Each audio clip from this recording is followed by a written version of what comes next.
Salut, salut, salut. Je salue tous les Africains du monde entier. Tous les Africains qui sont fiers d'être Africains.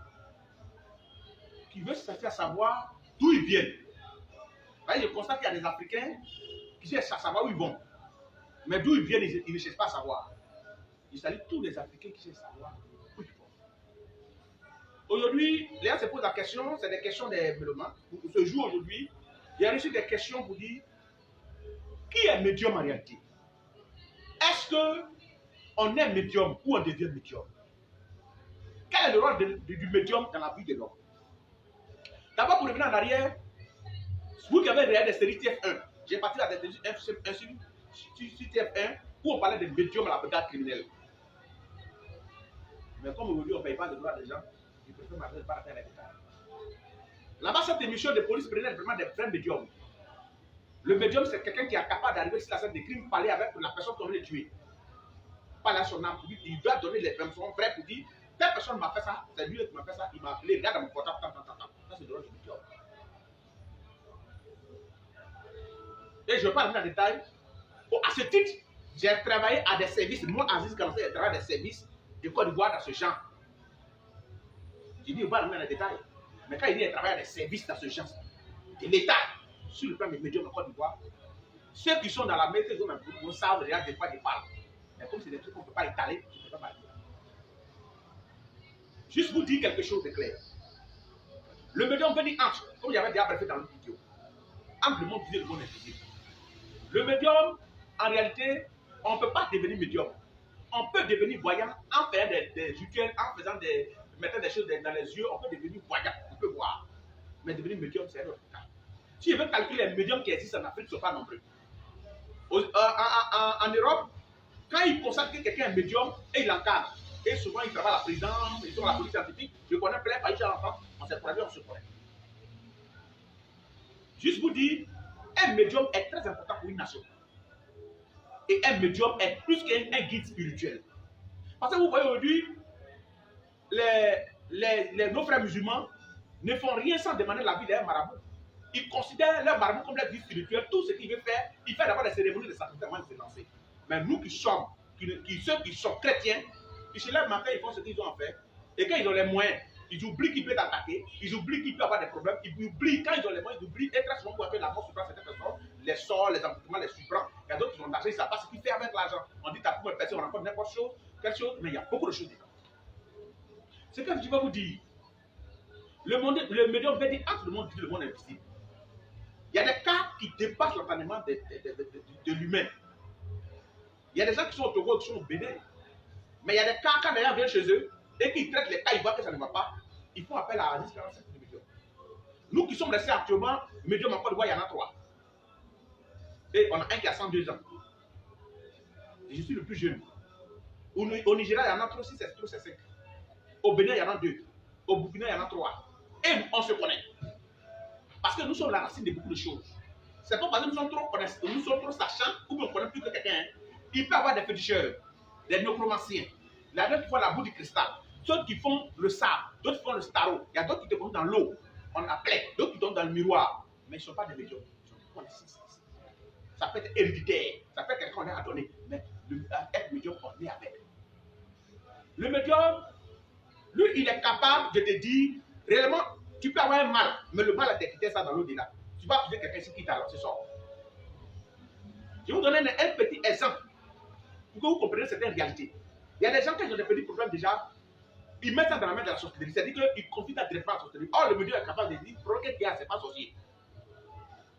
Voilà l'origine. Je prêtais le nom, mais il y avait un commissaire de divisionnaire en Côte d'Ivoire ici. Pour lui, il a des totems particuliers. Et ces totems, il ne doit pas manger le truc qu'on appelle gnagna, il ne doit pas manger. Et Gomo frère, il ne doit pas manger. Mais c'est quelque chose qu'il aime ça. Il aime beaucoup. Quand il est à Abidjan, il ne mange pas. Mais quand il va au village, il demande à ses cousines là, préparez ça pour moi. Dès qu'il prépare, il a la gale. Quand il vient de mailler, il a la gale. Il vient habiter, il a la gale. Donc il dit qu'on l'a lancé, il a tout séparé, la mis en prison. Il allait en France faire analyse des sangs, tout. Et quand ça vient, ça tue un an et demi. Donc il va plus au village, il reste là en train de faire le traitement. Il pense que c'est le traitement qu'il a guéri. En réalité, c'est quelque chose qui ne convient pas avec lui. Ils l'ont tourné jusqu'à le jour d'envoyer chez moi. Mais tu as mis les gens en prison pour lui. Il dit c'est bon, non, on l'a frappé, il a avoué, il dit non, non, non.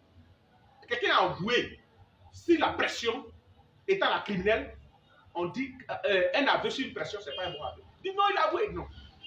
Je vais te dire maintenant que tu as mis des exemples, et bien te donne les preuves. Tu ne manges pas ça, tu ne manges pas ça, arrête de manger. Il te donne ce exemple pour te laver, pour boire.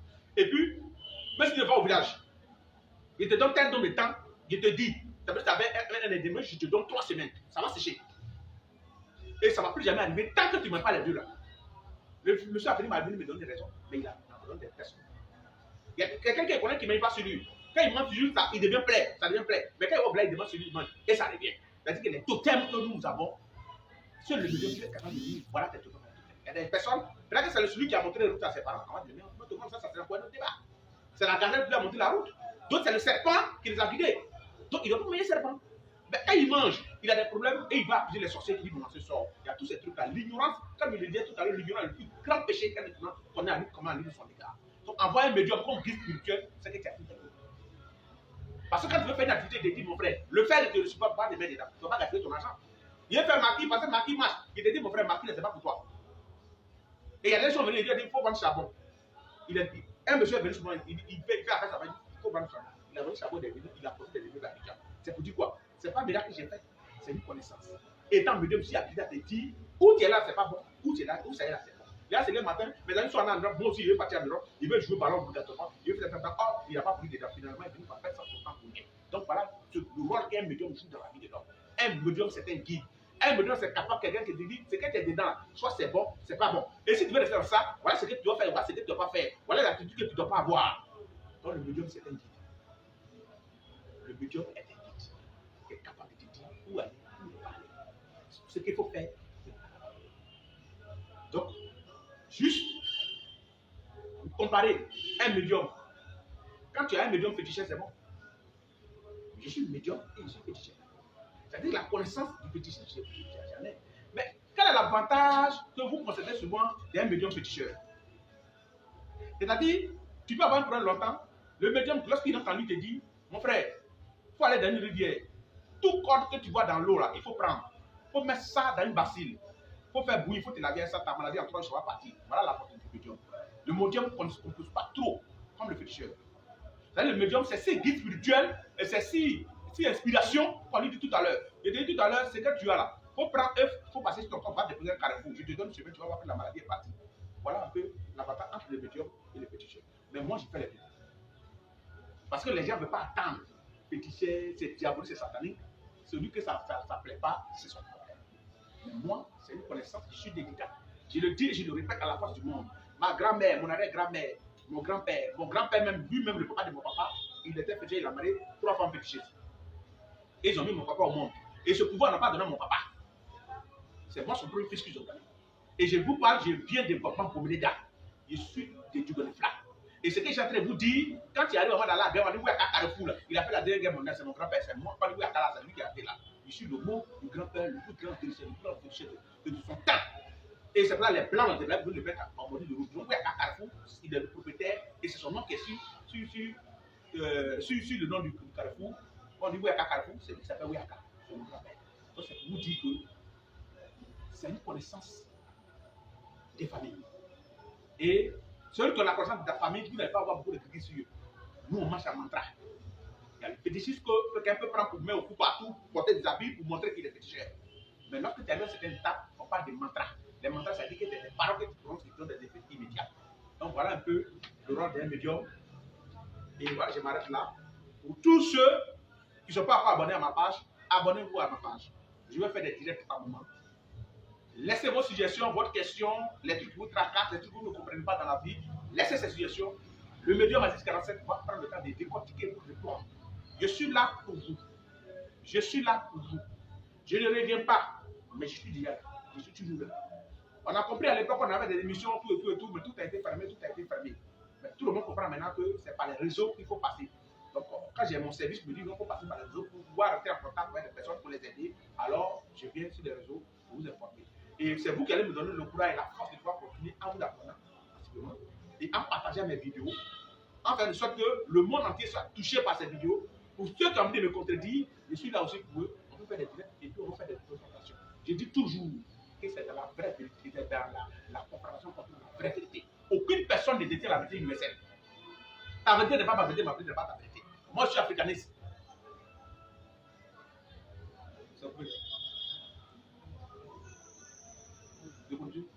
Voilà. Donc moi, je suis africaniste, toi, tu es chrétien, tu es musulman. Tu ne peux pas me pousser à aller où tu es. Tu ne peux pas me commencer quelque chose. Parce que quand tu me dit Jésus, moi, je te dis, moi, mon grand-père est sorti de sa tombe. À Ouéaka Zaya. Je vais te dire, Mambo Degré est sorti de sa tombe. Je vais te dire que Jéhu Moyo l'a enterré. Le lendemain, il est sorti de sa tombe. Donc, sur moi, ce n'est pas quelque chose de nouveau que tu as enseigné. Jéhu Moyo a Abouli Boboda, il est sorti de sa tombe.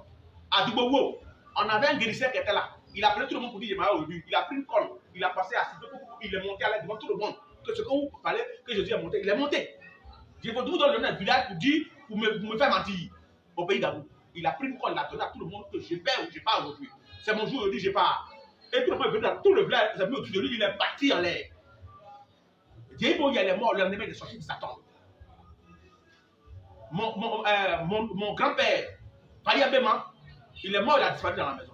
Et toute la maison est devenue fumée.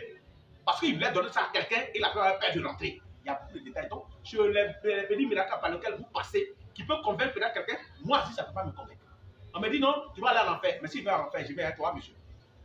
Je vais mentionner. Le salut est personnel.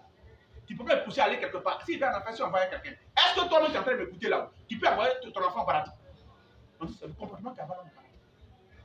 Donc, vous qui venez évangéliser, d'ailleurs, puis vous agressez là, ce n'est pas avec moi. Tous ceux qui ont tenté ça sur moi, ils connaissent le résultat. Ils ne vont pas revenir dessus. Moi, je ne cherche pas quelqu'un, je ne provoque pas quelqu'un. Mais j'aimerais dire, passer par truc pour danser un message à un monsieur du nom de Crasso. J'ai dit à Crasso, tu fais quoi en France? Tu as dit que tu veux me défier. Et tu avais dit que tu partais dire aux Africains qui sont là-bas de venir en Côte d'Ivoire pour venir investir, monsieur Crasso. Soit disant prophète. Mais toi qui partais prendre les gens pour venir investir, briser tout œuvre de sorcellerie pour qu'ils puissent investir en Côte d'Ivoire là. Toi, tu es resté là-bas.